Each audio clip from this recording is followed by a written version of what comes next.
Did you know that you can be a real estate investor without the hassles of being a landlord? This is possible by investing in real estate investment trusts or REITs. REITs can be purchased just like stocks. Investors in REITs benefit from price appreciation and are paid dividends. REITs are required to pay 90% of their taxable income to shareholders.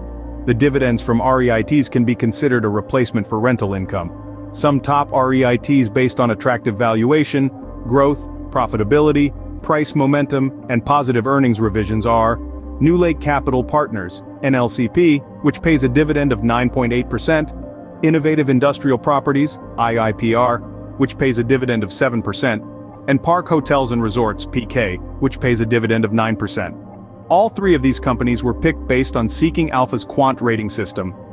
Seeking Alpha's top quant stock picks tend to outperform the S&P 500.